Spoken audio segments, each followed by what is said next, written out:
Cigarette contre vape.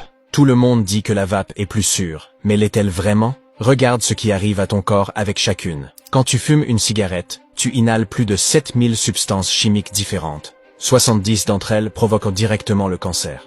La fumée entre dans tes poumons et les particules de goudron se collent immédiatement aux alvéoles, ces petites poches d'air qui te permettent de respirer.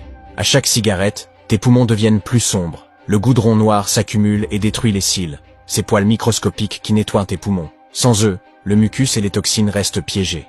C'est pour ça que les fumeurs toussent constamment. Mais les dégâts ne s'arrêtent pas aux poumons. La nicotine et les toxines passent dans ton sang en quelques secondes. Tes artères s'enflamment, se rétrécissent, et ton cœur doit travailler 2 fois plus pour pomper le sang. Chaque cigarette te rapproche de la crise cardiaque et de l'AVC. Maintenant, la vape.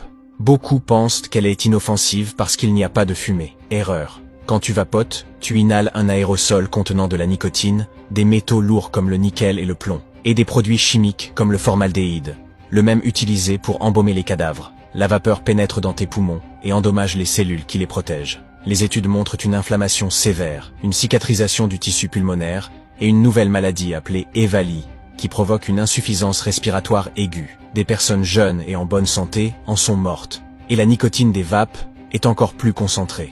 Ton cerveau devient dépendant plus vite. Ton cœur bat de façon irrégulière, ta tension artérielle augmente, et tes artères souffrent autant qu'avec les cigarettes. Alors, qu'est-ce qui te tue le plus vite? Les cigarettes ont des décennies d'études prouvant leur dangerosité. Cancer, emphysème, mort. La vape est plus récente, mais elle montre déjà des dégâts pulmonaires graves et des cas mortels chez les jeunes. La vérité, c'est que les deux te tuent, simplement de manière légèrement différente. Est-ce que ça en vaut vraiment la peine?